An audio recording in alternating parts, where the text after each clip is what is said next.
Let's go over the age-old question. Does God exist? Now, on one side of the table, Wait. you have... You forgot the. No, we're not doing that today. This is a serious subject, and we gotta just jump right into But it. you always start your videos with. No, we're not doing a silly-ass intro to this video. You have to. No, I don't. Listen, this video is about God, so why don't you show some respect, huh? Aw. Now, on one side of the table, you have sold people out, who man. think that God is the only way that our existence makes any sense.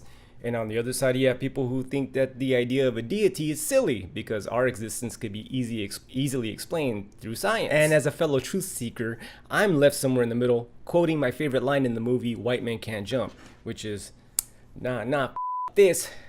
Both you motherfuckers are crazy. I'm going to my car, get my other gun, shoot everybody's ass. Now, what I'm about to say may offend some of you, but in the spirit of looking for truth, I've got to. I'll start with the non-believers, but don't worry, heathens. I'll get to the Christians in a minute. Atheists, you guys cannot disprove the existence of God. Period. You do not have all the answers. Hey, you wanna What? come out and do that thing that we do? What? Dude, that thing where you play devil's advocate and I can explain what I mean better? Oh, so now you need me. Don't do this. Look, I didn't say I didn't need you. I just said, look, can we just get on with this bit, please? Listen, I'm sorry that I snapped at you, okay? We'll do a silly intro on the next video, okay, buddy? All right, fine. But I just want to let you know that you didn't snap at me. You snapped at yourself. Okay, fine. All right. You ready? Yes. But Sanchez, how can you say that about science when science is disproving God so many times? Okay, that was really bad acting, but I'll take it. Yes, it's true. Science has taken us human beings extremely far. But in the realm of disproving the existence of God, what is the science community giving us really? The theory of evolution? The Big Bang Theory? Well, those two things are exactly that. Theories. They're not facts. They're theories. And I'm not even saying that those theories are wrong. What I'm saying is that even if through science we can see that evolution does exist in some capacity in nature, that's not necessarily proof that we came from monkeys, let alone fish-like creatures that eventually develop legs after jumping onto shore for billions of years. What? Christians, you guys cannot prove the existence of God. Period. Neither do you have all the answers. But Sanchez, you believe in God, so how can you say that? Much better. Yes, I do believe in God, this is true. However, I am humble enough to admit that I'm not the smartest person in the world, so therefore, what I believe in could actually be wrong.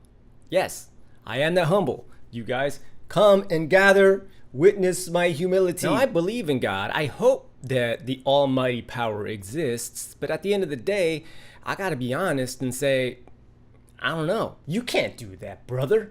You're not supposed to doubt in the Lord.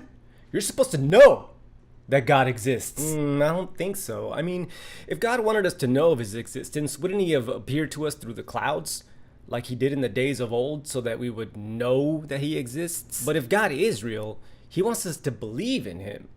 He wants us to have faith that he's real. And if there was proof, then there would be no need for faith. There's not supposed to be any proof. Now, Christians, I will say this. I believe that the Bible was given to us by the Holy Spirit because I believe in the Lord.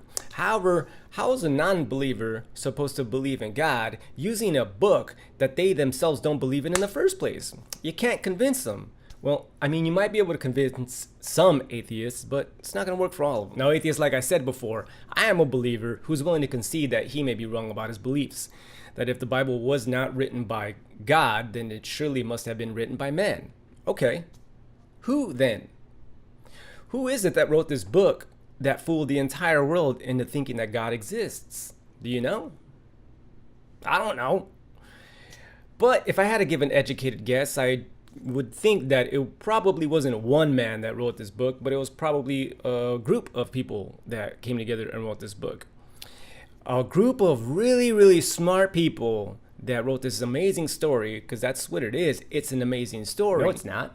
It's a stupid story that has done nothing but brought pain and suffering to this world. Okay, but have you read the story of Jesus? I'm not going to read that stupid thing. Well, if you're not going to read this stupid thing, then how on earth are you supposed to properly criticize it? Okay, my friend here hasn't read the Bible, but I have, and I can confidently say that it is not written by God, it's just a book. Okay, cool. Let me ask you this then. What do you think about Jesus? What do you mean? I mean, putting aside the question if Jesus actually existed or not, what do you think about Jesus as a person? Well, the Bible isn't real, so it doesn't matter. All right, how about this question then? Have you ever seen the movie The Matrix? Yeah. Okay, what do you think about the character Neo in that movie? Well, I mean, I'm not a Keanu guy, but he was alright, I guess. Well, nobody's really a Keanu guy. Right, yeah, no. But even though Neo was a fictional character in that movie, you could still relate to him at some point to be able to say, hey, he was alright. Sure. You believe that the Bible is a work of fiction. No, I know the Bible is a work of fiction. Okay. Well, what do you think about Jesus' character in this fictional book called the Bible? Yeah, he was cool. I think so too. You don't have to actually believe in God in order to have an opinion on Jesus. Jesus was okay. I mean, the fictional character Jesus. Because even if the Bible isn't real and is just a book written by man, if the story of Jesus is one that helps people strive to be more Christ-like, then... But that's not what's happening. Christians are the most hypocritical people that I've ever met. Yeah, I don't doubt that. But what I'm saying is, don't judge the book by the imperfect people who are butchering the process. I'm saying judge the book itself. More specifically, the New Testament, the story of Jesus. There's two ways that I look at the New Testament. One is, it is written by God as a guide for human beings to know how to live their life. Or two, it's not written by God, it's written by man, and Jesus is just an analogy or a metaphor on how human beings should live their lives. Kind of like the movie Life of Pi. There's two versions of the story in the film Life of Pi, and you don't find out that there's two sides of the story until the end of the movie, at which point as a viewer you get to decide which one you think is true. And in my opinion, they both were true, they were just different versions of the truth. And perhaps the Bible even backs up this point. In the New Testament, there's a story of Jesus doing a miracle, which is he takes one fish and multiplies it into thousands of fish to be able to feed the masses of people that had followed him into the desert. Let me throw a hypothetical at you. Let's just say that there was one person in that crowd that witnessed the miracle and decided not to eat the fish, but instead was so amazed that he decided to take it home with him. He said to himself, whoa, this is so amazing that I'm going to tell my friend Bob about this. So he runs to his friend Bob's house and he says to him, hey Bob, you remember that Jesus guy I was telling you about? Well, look, here's proof that he is the Messiah. And then he hands the fish over to him and explains to him the entire story. Now, Bob doesn't necessarily believe that Jesus is the Messiah. One might call Bob a skeptic. You could even say Bob is an atheist. Bob is going to study this fish for a minute or so and say, no, that's not possible. This fish was not created today. This fish appears to be 3 years old at least. Now, I know it appears that way, but you gotta believe me. He made it appear instantaneously. No, there's no way, bro. Look, this fish even has scars on it, indicating that it's gone through a rough time in its life at sea. There's no way that this fish came into existence today. And they would both be right. Bob would be looking at it from a scientific point of view, whereas his friend would be looking at it from a viewpoint of faith. But the golden nugget behind the story is that Jesus had the ability to create something instantaneously with the appearance of age. God has that ability. So if that's the case, then when asking the question, how old is the earth, we can look at it through different lenses. Some Christians believe that the planet is only hundreds of thousands of years old. Some Christians. While atheists look at that and laugh because they can, through science, see that the planet is a lot older than that. Maybe they're both right. According to Genesis, God made the earth in 7 days, right? And then he made Adam, then Eve, then they had Cain and Abel. Cain killed Abel, then God punished Cain by telling him that he's banned from the area, he's banned from his sight, and also that the ground that he walks on is now cursed, that it will never grow crops for him or anyone else. Cain thought that this punishment was so bad that he worried that people would try and kill him because of it. God said, don't worry, and he put a mark on his forehead so that it would protect him from getting killed. Then the story goes that Cain left the area, got married to someone, they both had a child, that child's name was Enoch, and then the story goes on from there. But let's back up a little bit here. Wait, Cain was scared that people were going to kill him? What people? And Cain got married to someone? Who? Did he get married to his sister? Wait, I'm under the impression that Adam and Eve and Cain were the only people in existence at the time. Well, maybe the book of Genesis isn't necessarily describing Adam and Eve as the first human beings on earth. Perhaps it's describing Adam and Eve as the first of God's chosen people on earth. It's possible that when God created the earth, that he created it in the same way he did the fish, with an appearance of age.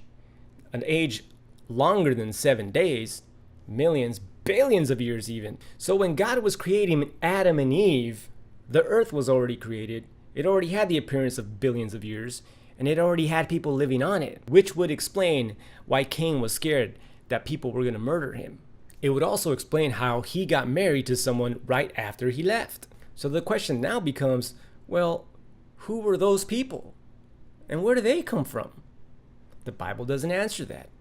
So I think that makes it okay to speculate. So the Big Bang Theory then? I don't know. Maybe. The theory of evolution? I don't know. Maybe. Look, the point is, whether you believe in God or not, neither one of us has a time machine to be able to take a camera back to be able to find out. We're just going in circles here. This exact reason why I wore this shirt right here. You know, maybe the question we've been asking has been wrong this whole time. Instead of asking, does God exist? Perhaps we should be asking, does truth exist? Yeah, that's a better question to be asking. And maybe you might hear me ask that question and say to yourself, well, that's a dumb question. Of course it does. But I bet if you were to go around asking people randomly if truth exists, you might be shocked as to what people say. However, I might have gone on too long already, so maybe I'll save that question for a future video. But regardless of whether you want to subscribe to my channel or not, I would really like to hear what you think about what I talked about today. Are you a believer who now looks down on me for taking this stance? Are you a non-believer that can see through my ploy of trying to unite both sides so that to show that, we're not so different after all? Are you a woman that finds me so attractive you wish you could just rip my clothes off, throw me on the bed back here and just have your way with me? What are you, blind? But either way, leave it in the comments below, and I'll thank you guys so much for watching, and I will see you guys on the next video. Bye. Okay, fine. But I just want to let you know that you didn't snap at me. You snapped at yourself.